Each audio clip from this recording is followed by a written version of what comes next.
The airplane moved through the sky at a steady pace, while Kyle Morrison tried to keep his eyes open after 3 days of business meetings that had left him completely drained of energy.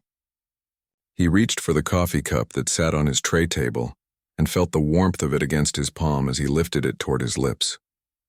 The turbulence hit without warning, and his elbow knocked against the armrest, which sent the cup flying through the air in what seemed like slow motion. The hot brown liquid splashed across the aisle and landed directly on a young girl who had been quietly reading a thick book about space and stars. Kyle jumped from his seat so fast that he almost hit his head on the overhead compartment while his heart pounded in his chest like a drum. The girl looked down at her cream-colored dress that now had a huge brown stain spreading across the front of it, and her eyes went wide with shock. She was around 12 years old with her hair pulled back in neat braids, and she wore glasses that had somehow managed to stay perfectly clean despite the coffee disaster. Flight attendant named Lisa came, rushing down the aisle with a stack of white napkins in her hands, and her face showed the kind of concern that came from years of dealing with passenger emergencies. Kyle grabbed some napkins and started apologizing over and over again while trying to help clean up the mess he had created. The other passengers in business class had stopped whatever they were doing and turned to watch the scene unfold before them. Kyle pulled out his wallet with shaking hands and started looking through it for anything that might help fix the situation. He found his business cards and some cash and held them out toward the girl while words tumbled from his mouth faster than he could think them through. The embarrassment burned in his cheeks and made him feel like he wanted to disappear into thin air. The girl whose name tag on her backpack read Maya just sat there looking at her ruined dress with an expression that seemed more surprised than angry. She touched the wet fabric carefully as if checking to see if it was really as bad as it looked. Lisa kept dabbing at the stain with napkins, but everyone could see that it was not going to come out without professional cleaning. From the window seat next to Maya, a tall man stood up, and his movement was smooth and controlled like someone who was used to being in command. He had been working on a tablet computer, and Kyle had not really noticed him until this moment. The man wore casual clothes, but something about the way he carried himself suggested he was someone important. Kyle could not stop talking, even though he knew he should probably be quiet and let someone else take charge. He kept saying sorry and offering to pay for everything and promising to make it right somehow. The man looked at Kyle with dark eyes that seemed to see right through all the nervous energy and panic. Maya looked up at the man and said in a calm voice that she was not hurt and the coffee had cooled down enough during its flight through the air that it did not burn her skin. The man put his hand on her shoulder in a gesture that was both protective and gentle. He asked her if she was sure she was okay, and she nodded while pushing her glasses up on her nose. The man then turned his attention to Kyle and studied him for a long moment before speaking. His voice was deep and steady, and carried authority that made everyone nearby pay attention even though he was not speaking loudly. He introduced himself as General Marcus Hayes and extended his hand for Kyle to shake. Kyle felt his stomach drop when he heard the military rank, because suddenly this was not just about spilling coffee on a kid anymore, but about spilling coffee on the daughter of a general. He shook the offered hand and gave his own name while trying not to let his voice shake too much. The general's grip was firm but not aggressive, and his expression remained neutral. Lisa suggested that Maya come with her to the restroom so they could try to clean up properly and maybe find something else for her to wear. The general nodded and told Maya to go ahead and that he would take care of everything here. Maya picked up her book and followed Lisa down the aisle while other passengers watched them go. General Hayes gestured for Kyle to sit down in the empty seat across the aisle from his own. Kyle did as he was told, because when a general tells you to sit, you sit without asking questions. The general settled back into his window seat and looked at Kyle with an expression that was hard to read. Kyle started apologizing again, but the general held up his hand to stop him. He said that accidents happen and that he could see Kyle was genuinely sorry about what had occurred. The general explained that Maya was a smart girl who understood that sometimes things go wrong through no fault of anyone, and that the important thing was how people responded to those situations. The tension in Kyle's shoulders started to ease just a little bit as he realized that the general was not going to yell at him or make a huge scene. The other passengers slowly went back to their own activities, though several kept glancing over to see what would happen next. Kyle took a deep breath and tried to calm his racing heart. The general asked Kyle what he did for work, and Kyle explained that he was a software engineer at a tech startup in Manhattan that focused on developing artificial intelligence applications for medical diagnostics. The general nodded and seemed genuinely interested in what Kyle was saying.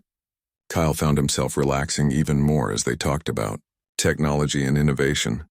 Then Kyle gathered enough courage to ask the general what branch of the military he served in because he wanted to show respect and interest. The general's answer changed everything in a way that Kyle could never have predicted when he first knocked over that coffee cup. The words hung in the air between them, and suddenly the whole cabin seemed to grow quiet as other passengers strained to hear what was being said. General Marcus Hayes looked directly at Kyle and said that he commanded the Orbital Defense Division of the United States Space Force. Kyle felt his mouth fall open slightly as the word sank in, because he had heard of the Space Force but never actually met anyone who worked in it. The general smiled slightly at Kyle's reaction and added that most people had no idea what the Space Force really did or how important it had become. Kyle stared at General Hayes with his mind trying to process what he had just heard about the Space Force and orbital defense. The businessman sitting in the row behind them, named Greg Peterson, leaned forward slightly because he wanted to hear more about this unexpected topic. A woman across the aisle named Lauren Fisher put down her magazine and turned her attention fully to the conversation that was developing. The general seemed to consider something for a moment before he continued speaking in that same calm and measured tone that made everything sound both casual and important at the same time. He explained that he was on his way to London for an international summit where representatives from 12 different nations would meet to discuss something that had never been discussed before on such a scale. Kyle asked what kind of summit would bring together so many countries and why a Space Force general would be involved. The general looked around at the other passengers who were now openly listening and made a decision that would change how everyone on that plane saw the world. He said that in 3 days the information would be public anyway, so there was no harm in telling them now.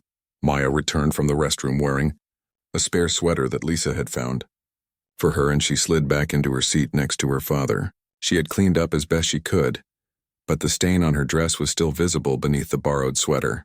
The general put his arm around her shoulders and pulled her close before he began to speak again.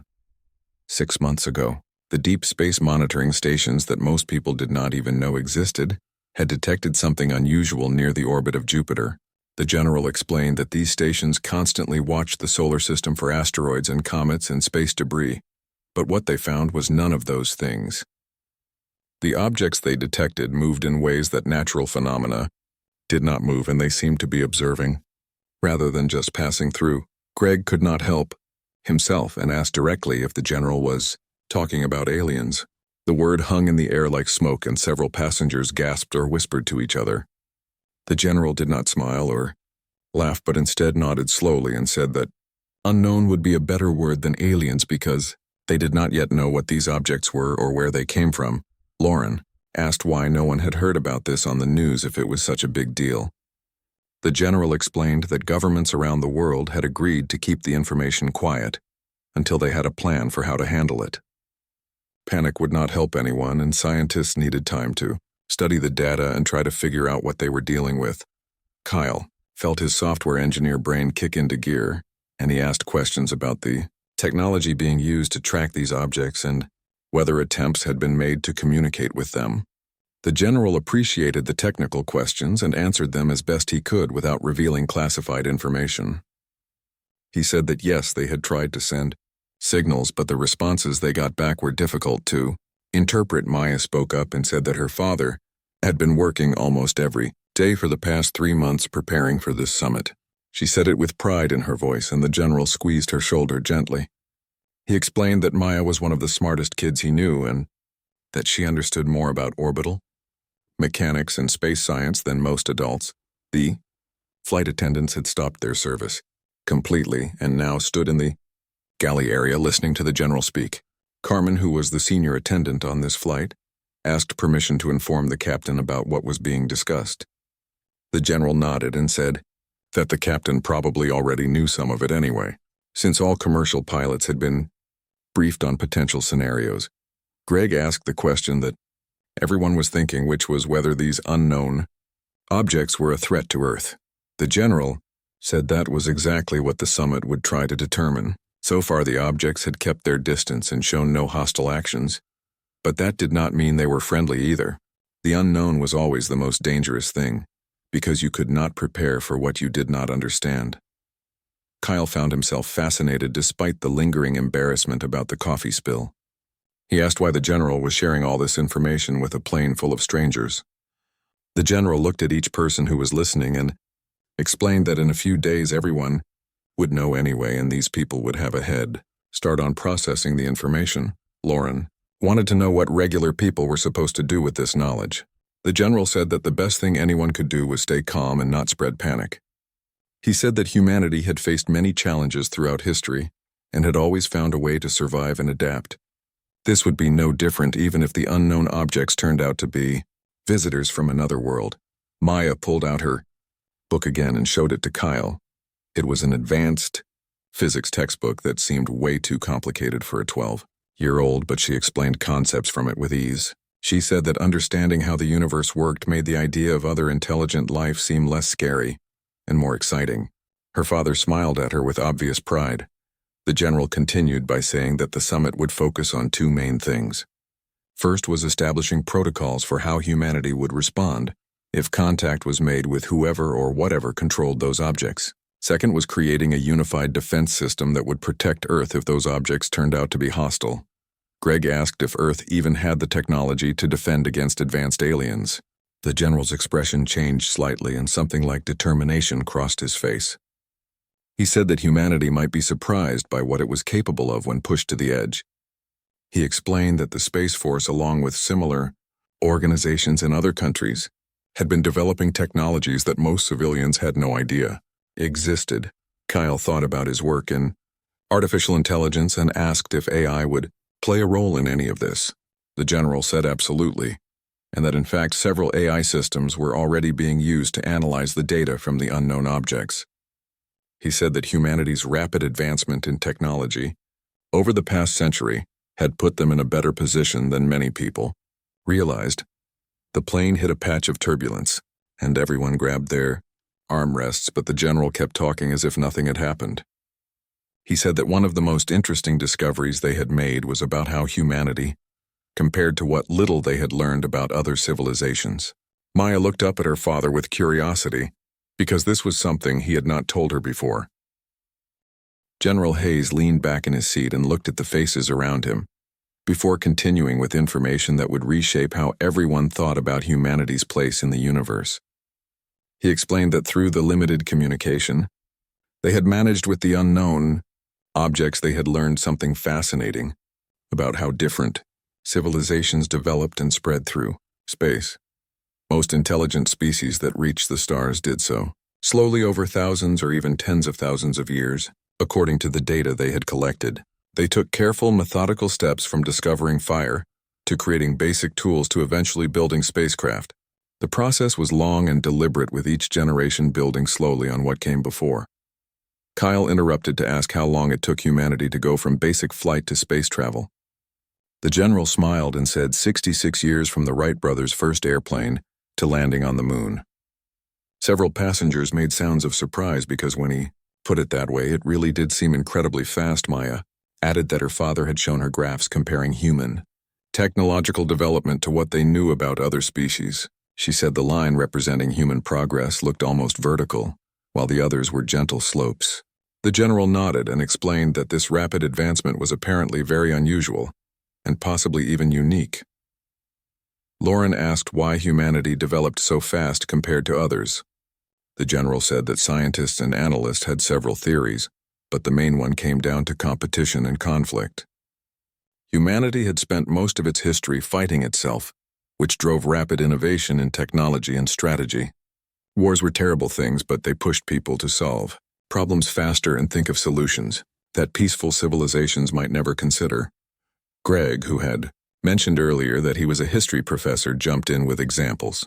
He talked about how World War II had accelerated developments in everything from radar to rockets to computers.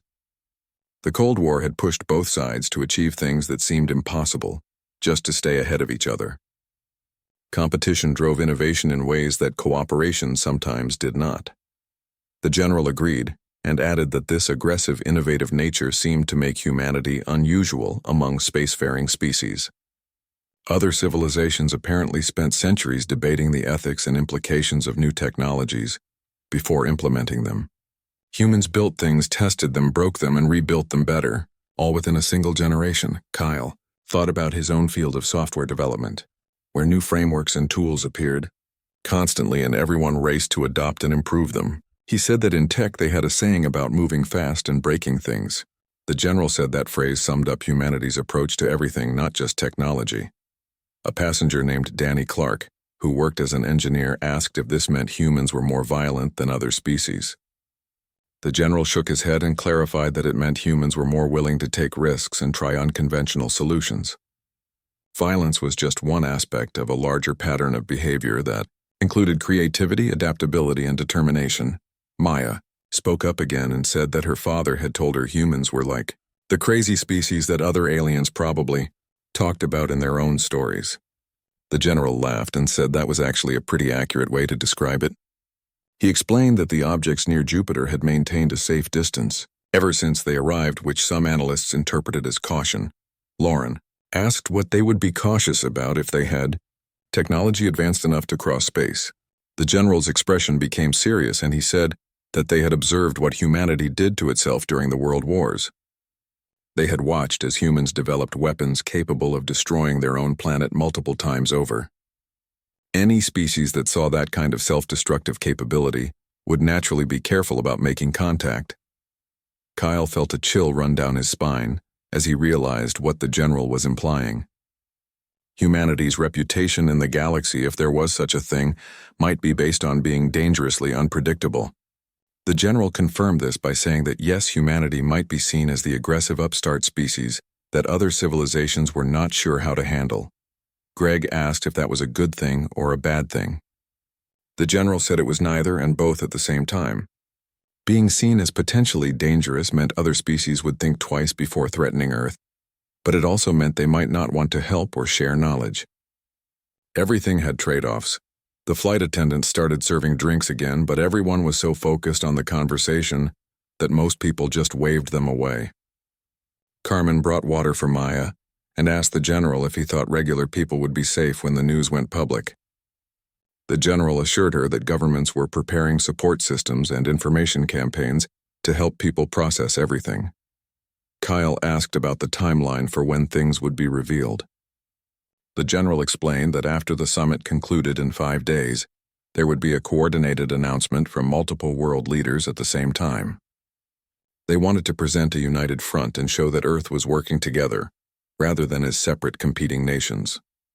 Maya asked her father if he was nervous about the summit. The general admitted that yes, he was, because the decisions made there would affect everyone on the planet for generations to come. But he also said he was excited because this was potentially the most important moment in human history. Danny, the engineer, asked what kind of technologies the Space Force had that civilians did not know about. The general smiled and said he could not share specifics, but confirmed that yes, there were weapon systems and defensive capabilities that would surprise most people. He said humanity had not been sitting idle during the 6 months since detecting the unknown objects. Lauren wondered aloud what other species must think of humanity's art and culture. The general said that was an excellent question and one that the summit would address. He explained that any first contact situation would involve cultural exchange, not just technological or military considerations. Humanity had created beautiful music, literature, and art that showed a side of the species beyond just weapons and war. Kyle mentioned that his company's medical AI could potentially be useful in understanding alien biology if it ever came to that. The general's eyes lit up and he asked for Kyle's business card. He said that the summit organizers were looking for innovative thinkers from all fields, not just military and space experts. Maya had been doodling in the margins of her physics book, and she showed her father a drawing of Earth surrounded by protective satellites. The general hugged her and said that was exactly the kind of thing they were working on. He explained that in addition to preparing for potential threats, they were also preparing for potential opportunities. Greg asked what kind of opportunities aliens could offer humanity.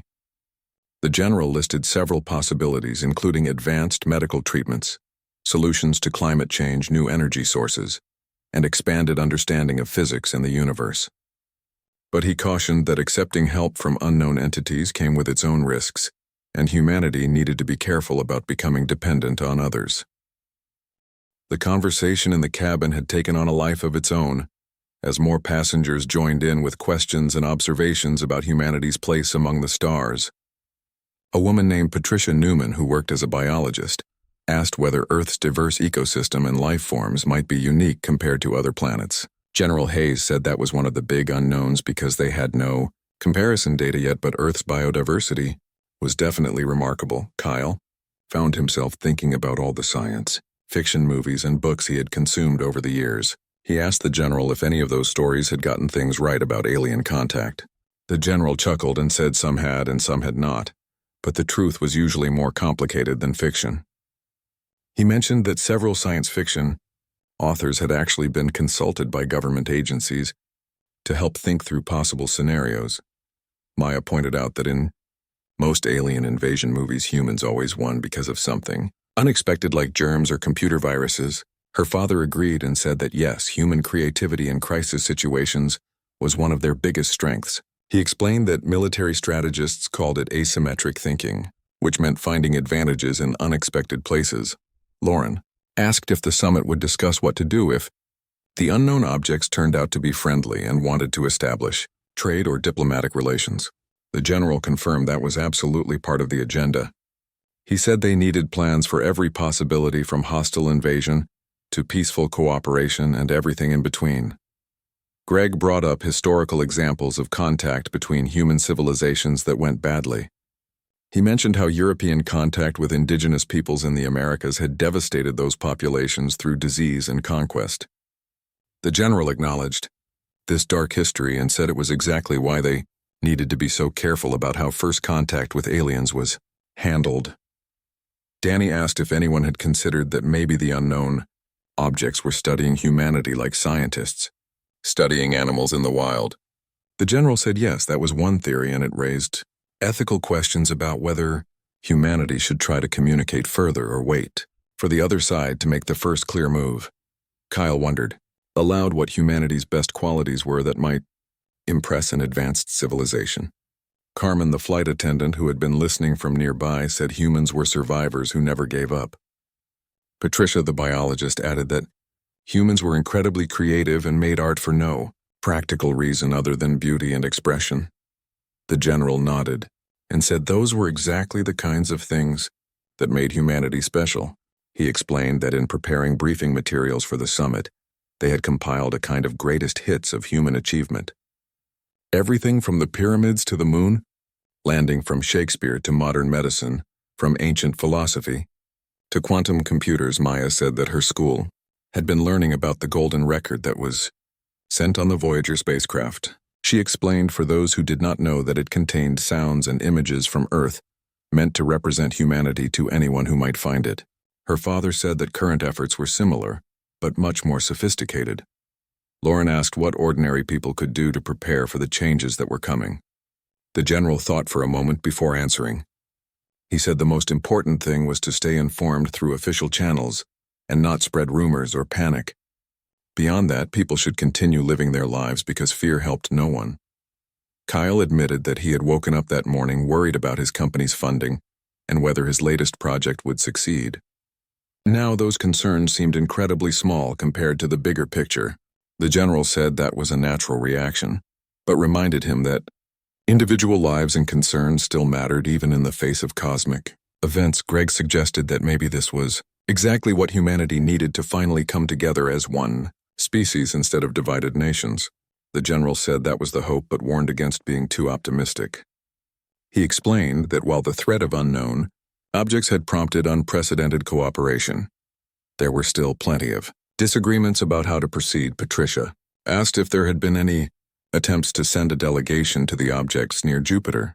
The general said not yet because the distance was vast and they were still developing spacecraft capable of making that journey safely. He added that rushing into direct contact without proper preparation could be disastrous. Maya showed everyone a page in her physics book about time dilation and explained how traveling at high speeds affected time. She said this meant that whoever sent those objects either had amazing patience or had technology that solved the time problem. Her father smiled proudly at her explanation. Danny wondered if the aliens might have been watching Earth for much longer than 6 months. The general admitted that was possible, and some analysts believed the objects had been in the solar system for years, but only recently became noticeable. He said there was also a theory that they had been waiting for humanity to reach a certain technological threshold before revealing themselves. Kyle asked what that threshold might be. The general suggested it could be nuclear technology, space travel, artificial intelligence, or even something about human social development. He said without knowing more about how other civilizations thought it was impossible to say for sure. Lauren brought the conversation back to more personal concerns by asking if families should prepare emergency supplies or make plans for potential disruptions. The general said basic emergency preparedness was always a good idea regardless of aliens. He recommended having food, water, and supplies for a few weeks just in case, but emphasized that there was no reason to expect immediate danger. Carmen asked if the flight crew and airline employees would receive special training or information. The general said yes, transportation workers would be among the first groups briefed after the public announcement because they would need to handle anxious passengers and maintain operations during a potentially chaotic period. Kyle looked at Maya's stained dress again and felt a fresh wave of guilt about the original coffee incident. The general noticed his expression and laughed. He said that dress would probably end up being famous as the dress that got stained, right?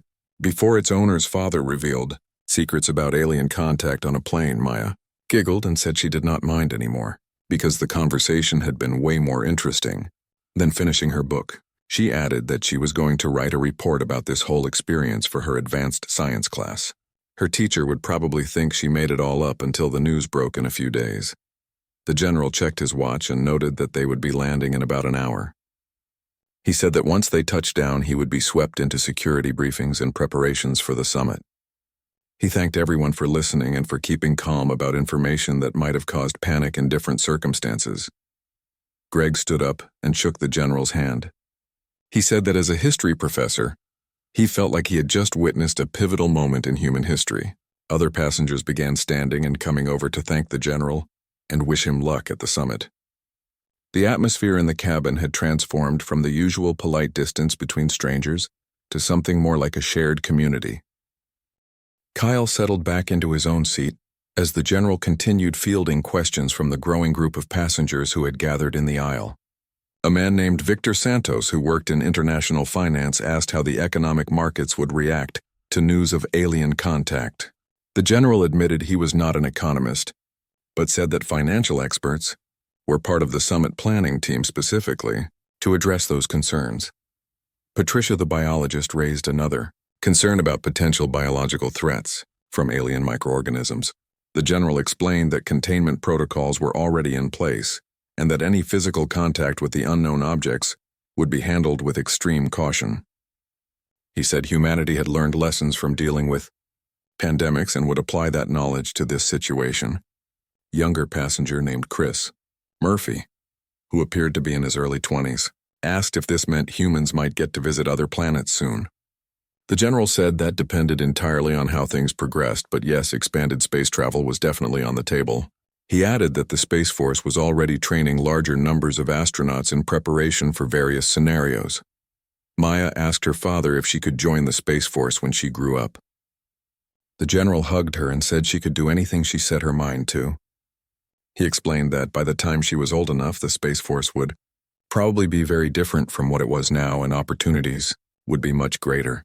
Lauren wanted to know if religious leaders had been briefed about the potential for alien contact. The general confirmed that yes, representatives from major world religions were part of the consultation process. He said that questions about humanity's place in the universe and whether aliens had souls or their own forms of spirituality were being discussed. Seriously? Kyle asked how the general balanced his military duties with being a father, especially given the massive responsibility he carried. General Hayes looked at Maya with obvious love and said it was not always easy, but having her in his life reminded him why he did this work. He was not just protecting a planet, he was protecting her future and the futures of all children. Danny, the engineer, brought up concerns about whether humanity's military forces were even capable of defending against advanced alien technology. The general said that was a fair question, but reminded everyone that superior technology did not always guarantee victory. He gave examples from history where smaller, less equipped forces had defeated larger armies through strategy, creativity, and determination. Greg added that the Vietnamese had defeated the United States despite having far less advanced weapons.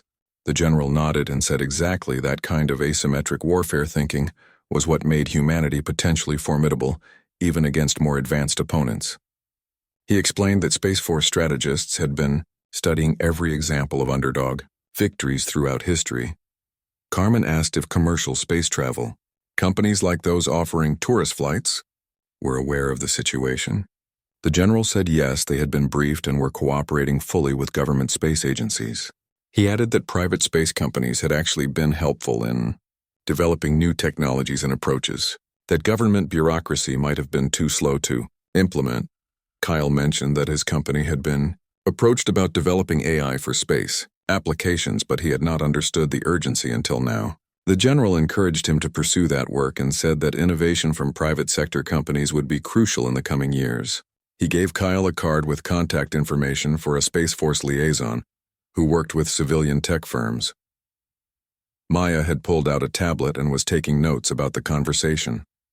She said her teacher always told students to document important moments, and this seemed pretty important. Several passengers smiled at her dedication. The general told her she had good instincts and that keeping records would help her remember details accurately. Patricia asked whether plant life and agriculture on Earth might be valuable to aliens. The general said it was an interesting thought and that botanists had been included in the consultation process.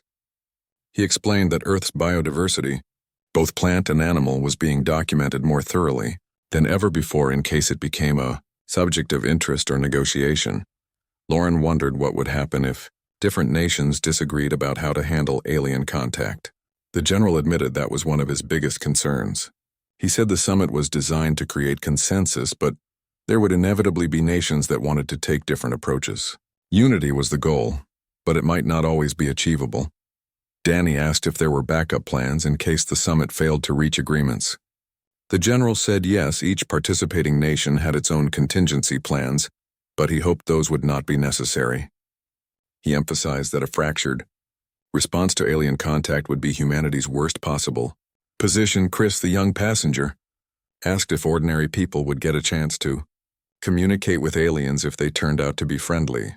The general said that was something the summit would discuss, but his personal opinion was that yes, eventually regular citizens should have opportunities to participate in whatever relationship developed. Kyle pointed out that the internet and social media would make it almost impossible to control information flow once things became public. The general agreed and said that was actually part of the reason for making an announcement soon, rather than trying to keep secrets indefinitely. He explained that leaks were inevitable and it was better to get ahead of rumors with facts. Maya asked if kids her age would be able to study alien technology and science in school someday. Her father said he certainly hoped so. He explained that the next generation would inherit whatever relationship humanity built with other civilizations, and they deserve to be educated and prepared for that responsibility. Lauren brought up concerns about cultural imperialism and whether humanity might inadvertently harm alien cultures through contact. The general said anthropologists and cultural experts were specifically working on guidelines to avoid repeating the mistakes of colonialism. He acknowledged it was complicated because they did not yet know anything about alien cultures. Patricia wondered if aliens might have diseases that could wipe out humanity like smallpox did to indigenous populations. The general said biological containment was taken very seriously, and no physical contact would occur without extensive safety protocols. He added that the reverse was also a concern, because human diseases might harm alien visitors. Danny asked if the military had considered that the unknown objects might be unmanned probes, rather than ships with living beings aboard. The general confirmed that was absolutely a possibility. He said they might be dealing with artificial intelligence rather than biological aliens, which raised its own set of questions and challenges. Kyle mentioned that AI ethics was a growing field in his industry. The general said those experts were definitely part of the consultation process. He explained that if they were dealing with artificial intelligence from another civilization, it might have very different values and goals than biological beings. Carmen asked how the general stayed calm and focused with all this pressure on him. He said years of military training helped, but also having a strong support system, including his daughter. He looked at Maya and said she kept him grounded and reminded him that life was about more than just work and duty. Greg, the history professor, shared that his grandfather had fought in World War II and always said that humanity showed its best and worst during times of crisis. The general agreed and said he thought about that dynamic a lot in his current work.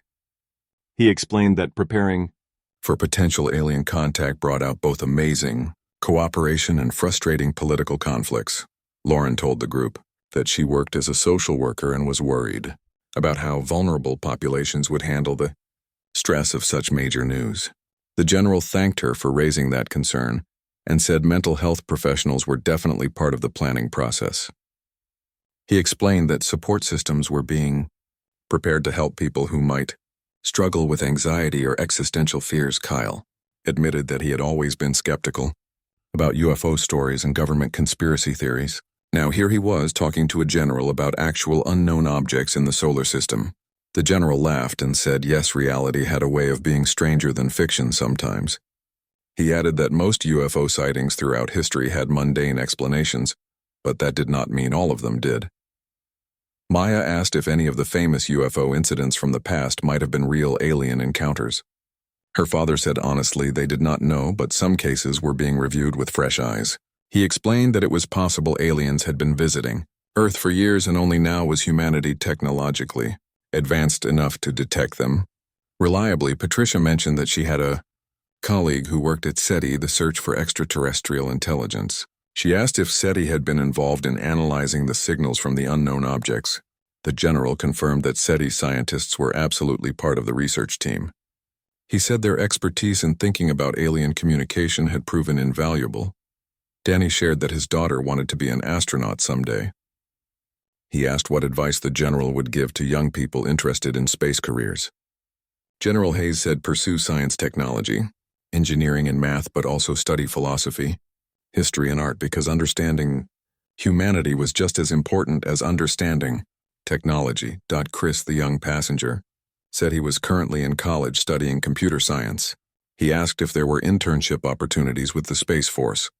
The general pulled out his phone and sent Chris contact information for the recruitment office.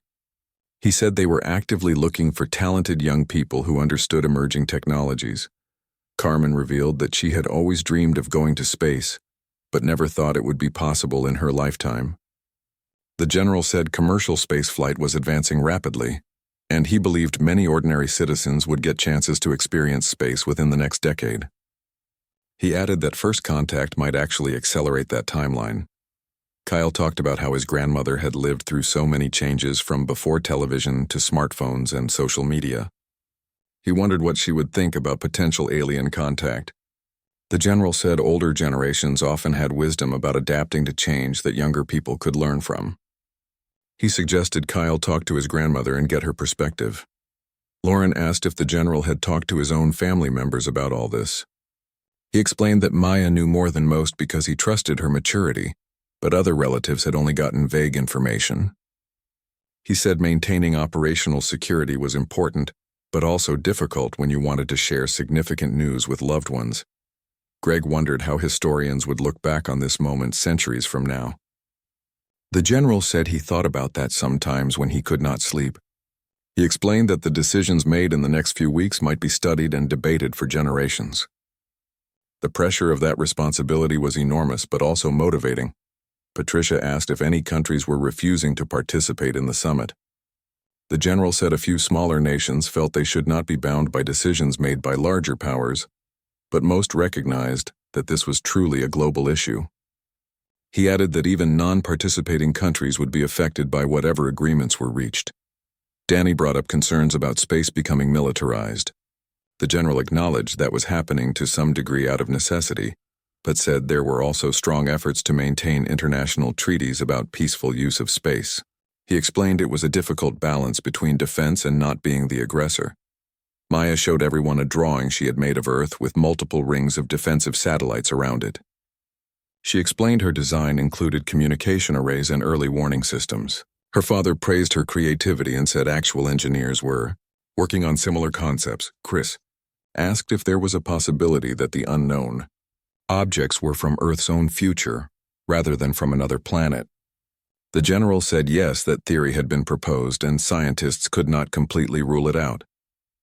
He added that time travel raised even more complicated questions than alien contact. Kyle mentioned that movies always made first contact seem either amazing or terrifying, but never boring. The general laughed and said the reality was that much of his work involved boring meetings and paperwork. He explained that even potentially world-changing events still required bureaucracy and administrative processes. Carmen asked if the flight crew could get a photo with the general and Maya. General Hayes agreed, but asked that they not post it on social media until after the public announcement. Several crew members gathered for pictures using their phones. Maya made a peace sign in each photo, which made everyone smile. Lauren wanted to know if the general believed in fate, or whether he thought the coffee spill bringing all this information out was just random chance. The general said he tried not to think too much about fate because it could drive a person crazy. He preferred to focus on making good decisions with whatever circumstances arose. Greg shared that his wife was a journalist and would probably want to interview the general after the announcement. General Hayes said he expected to do many interviews and would be happy to speak with reputable journalists. He added that getting accurate information out to the public would be crucial in preventing panic. Patricia asked what happened if the unknown objects simply left and were never seen again. The general said that would actually be in some ways more frustrating than any other outcome, because humanity would be left with unanswered questions forever. He explained that uncertainty was often harder to deal with than even bad news. Danny wondered if religious extremists might do something dangerous when they learned about aliens. The general said security agencies were definitely considering that possibility. He explained that most religious leaders were being very thoughtful about how to frame alien contact. Within their theological frameworks, Kyle talked about how science fiction had shaped his generation's expectations about aliens and space travel. The general said yes, popular culture definitely influenced how people thought about these topics. He mentioned that several science fiction consultants had been hired to help brainstorm scenarios that scientists and military planners might not consider. Maya asked if her father was scared about what might happen. The general pulled her close and admitted yes, sometimes he was scared, but fear was not always bad. He explained that healthy fear kept people alert and motivated them to prepare properly. It was panic that was dangerous, not concern. Lauren mentioned that she had been feeling anxious lately without knowing why, and now wondered if it was some kind of collective unconscious awareness. The general said he was not qualified to comment on psychology, but many people had reported similar feelings. He suggested it might be subtle cues from increased military activity or government preparedness that people noticed subconsciously. The pilot's voice came over the intercom announcing they would begin their descent into London in 20 minutes. The announcement seemed to remind everyone that this remarkable conversation would soon end, and they would all go back to their separate lives. General Hayes checked his watch and mentioned that a security team would be meeting him at the airport. Kyle asked if the general felt ready for the summit. General Hayes took a deep breath and said as ready as anyone could be for something that had never happened before. He explained that his team had prepared briefings and scenarios, but ultimately they would have to adapt to whatever happened in real time. That adaptability was actually one of humanity's strengths. Patricia wondered aloud what the first words spoken to an alien should be if direct contact happened. The general said linguists and communication experts had been working on that exact question.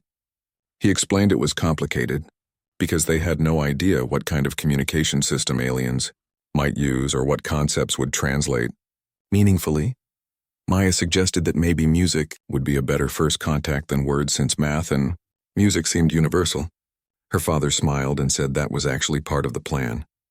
He explained that the Voyager Golden Record had included music for exactly that reason, and current preparations built on that idea.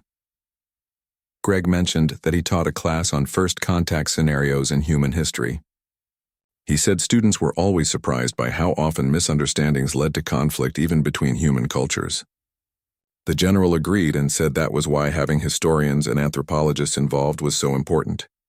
Learning from past mistakes might help avoid future ones. Danny asked what the timeline looked like for the summit. The general explained it would run for 4 days with representatives from space agencies, military branches, scientific institutions, and government leadership. On the 5th day, there would be the coordinated public announcement followed by press conferences and information sessions. Lauren wanted to know how much detail would be shared with the public. The general said the plan was to be as transparent as possible, while avoiding information that could cause panic or compromise security. He explained it was a difficult balance and there would probably be criticism no matter what they chose to reveal or withhold. Chris asked if there would be opportunities for public input on how to handle alien contact. The general said yes after the initial announcement. There would be town halls, online forums, and other ways for citizens to voice opinions. He emphasized that this affected everyone, so everyone deserved a voice in the process. Kyle reflected on how the conversation had started with him spilling coffee and apologizing profusely. Now here they were discussing the future of humanity among the stars. The general laughed and said life had a way of taking unexpected turns. He told Kyle to hold on to his business card because they might actually need his company's AI expertise. Carmen asked if the flight crew should prepare for passenger anxiety on flights after the announcement. The general said airlines were being briefed on what to expect. He suggested having information sheets available and making sure crew members knew how to respond calmly to worried passengers. Patricia brought up concerns about how children would process the news. The general looked at Maya and said kids were often more resilient than adults gave them credit for. He explained that age-appropriate educational materials were being prepared for schools. Maya added that she thought most kids would think aliens were cool rather than scary. Greg said he would probably need to completely revise his syllabus for next semester. The general sympathized and said yes, many fields would need to update their curricula. He mentioned that educational institutions were part of the consultation process specifically to help with that transition. Danny wondered if manufacturing and industry would be affected. The general said absolutely, because if technology sharing happened, it would revolutionize production methods. He also mentioned that defense contractors were already ramping up production of various systems in case they were needed. Lauren asked how individuals could help with the transition. The general said the best thing anyone could do was stay informed, stay calm, and be kind to each other. He explained that social cohesion would be tested and people looking out for their neighbors would make a huge difference. Kyle mentioned that his company had a crisis communication plan but nothing that covered alien contact. The general suggested they develop one because businesses would need to address employee concerns. He said maintaining normal operations during potentially chaotic times would be important for social stability. Maya asked if she could write to her father during the summit. The general said absolutely and pulled out his phone to make sure she had all his contact information. He explained that he might not be able to respond immediately, but he would read every message. Maya hugged him and promised to tell him everything that happened while he was busy. Carmen announced that the crew would be doing a final beverage service before landing. Several passengers joked that maybe they should skip the coffee to avoid any more incidents. Kyle laughed along with everyone else, but the general assured him the coffee spill had turned out to be fortuitous. Patricia asked if scientists were excited or terrified about potential alien contact. The general said both, depending on the day and the person. He explained that scientists tended to be curious by nature, but they also understood the risks. Most were cautiously optimistic, which seemed like the right attitude. Greg wondered how philosophers were thinking about all this. The general said philosophy departments at universities had been asked to contribute papers on the ethical and existential implications. He mentioned that questions about consciousness, intelligence, and what it meant to be human were suddenly very practical rather than abstract. Danny asked if the general had any predictions about how things would go. General Hayes said he tried not to make predictions because the situation was so unprecedented. He did say that he believed humanity would rise to the challenge, because that was what humans did best. Throughout history, people had faced impossible odds and found ways to survive and thrive. Chris wanted to know if the Space Force was hiring more people. The general confirmed that yes, they were expanding rapidly. He said opportunities existed not just for military personnel, but also for civilian contractors, consultants, and support staff. He encouraged Chris to apply after graduation. Kyle asked what kept the general motivated during difficult days. General Hayes looked at Maya and said she was his primary motivation. He explained that he wanted her to grow up in a world that was safe and full of possibilities. Whether that world included aliens or not, he would do everything in his power to make it better. Lauren mentioned that she worked with families in crisis and wondered if there would be funding for expanded mental health services. The general said that was definitely part of the planning. He explained that governments recognized this would be stressful for many people and resources were being allocated accordingly. Patricia asked if there was anything the general wished he could tell people but could not yet. He thought for a moment and said yes, there were many things, but timing mattered.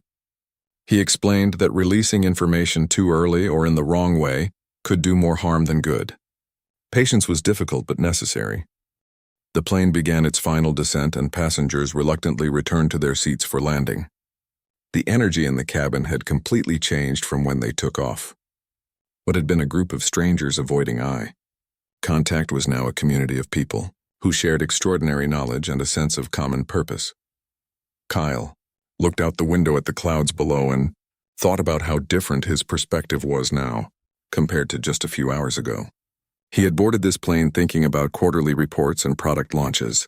Now he was thinking about humanity's place in a universe that was apparently far less empty than anyone had publicly acknowledged. General Hayes helped Maya gather her belongings and made sure she had everything. The stained dress was folded carefully in a bag because Maya insisted she wanted to keep it as a memory of this day. Her father smiled at her sentimentality and agreed it would be a good story to tell someday. As the wheels touched down on the runway, several passengers applauded.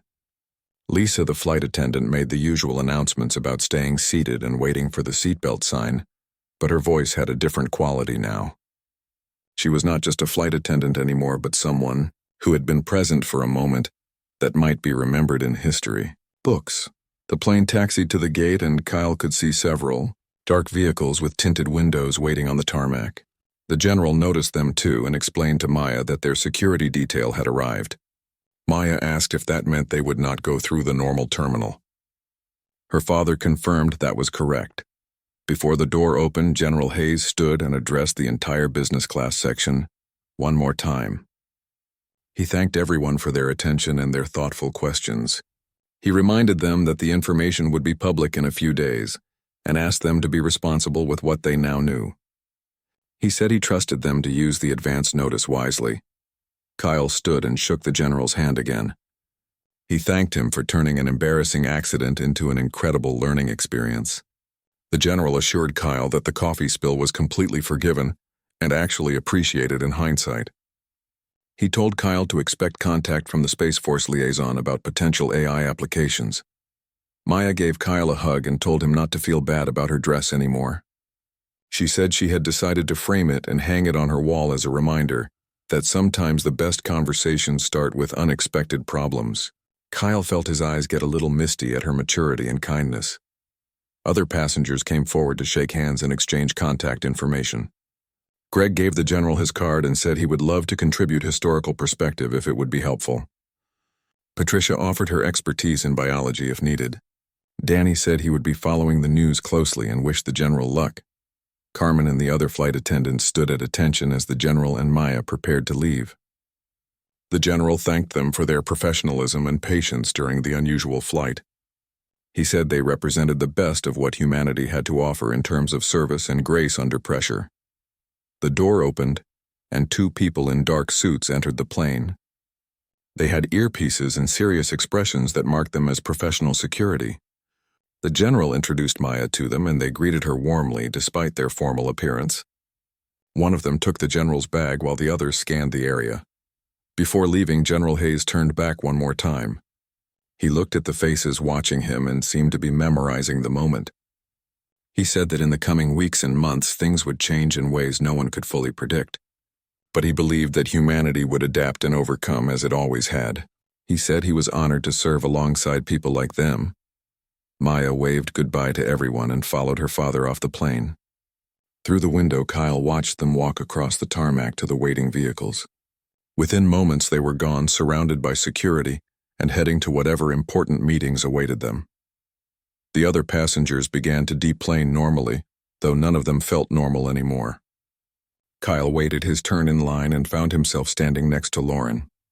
She said she felt like she had just experienced something significant, but was not sure what to do with the feeling. Kyle agreed completely. As they walked through the terminal, Greg caught up with Kyle and asked if he believed everything the general had said. Kyle thought about it and said yes, because what reason would a military general have to make up such an elaborate story on a random flight? Greg nodded and said he felt the same way. The details were too specific, and the general's demeanor too authentic.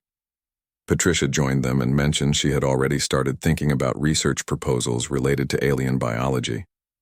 She said her university would probably think she was crazy until the announcement happened. Kyle laughed and said his company's board would probably have similar reactions when he suggested pivoting to space applications. They exchanged phone numbers and email addresses, promising to stay in touch. Carmen passed by with her flight crew and mentioned that the captain wanted to speak with anyone who had been part of the conversation. She said he was trying to decide whether to file a formal report about the incident. Kyle found the captain near the gate, and several other passengers, including Greg and Patricia, were already there. The captain introduced himself as Captain Ryan Cooper and said he had heard most of the conversation over the intercom system. He asked if they believed the general was legitimate. Everyone confirmed they did. Captain Cooper said he would file a report with the airline and note that a high-ranking military officer had discussed classified information with passengers. He explained this was mostly to cover himself in case there were questions later. He thanked everyone for remaining calm and not causing any disruption to the flight. Kyle collected his luggage and headed to the taxi stand.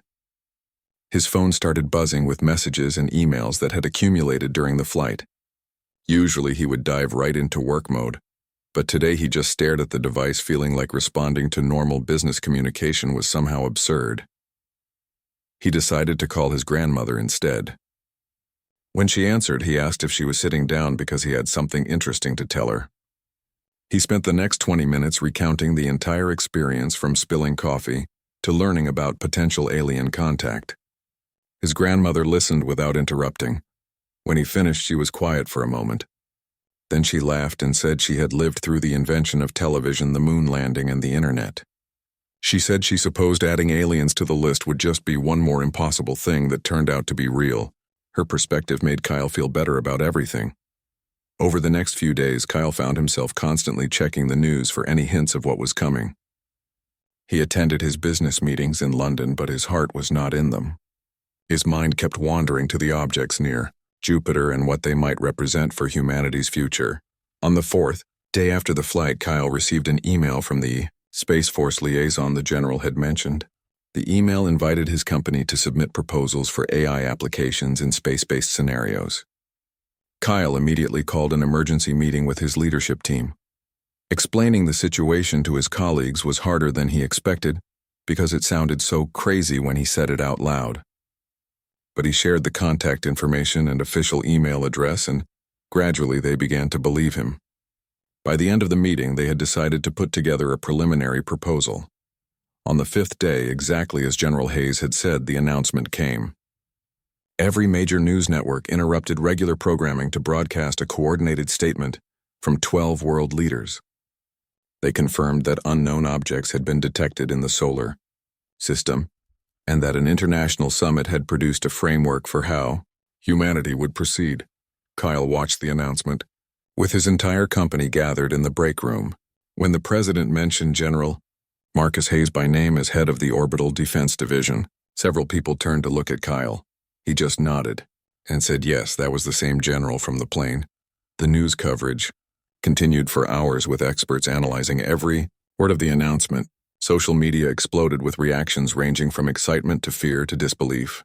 Kyle noticed that the tone was generally calmer than he had expected. Perhaps the careful preparation and unified message had helped prevent widespread panic. That evening, Kyle received a text message from an unknown number. It said, "Thank you for your discretion and for being part of the conversation. The dress is now framed and hanging in Maya's room. Good luck with your proposal." It was signed General Hayes. Kyle smiled and saved the message. He thought back to that moment when his elbow had knocked over the coffee cup. What had seemed like a disaster had turned into an opportunity. What had started as an embarrassing accident had become a catalyst for changing his entire perspective on life and humanity's future. He opened his laptop and started working on the AI proposal with renewed energy. Whatever was coming, whether it was peaceful contact or potential conflict or something in between, humanity would need every advantage it could get. And if his work could contribute even a small amount to that effort, then the coffee spill would have been worth far more than one ruined dress.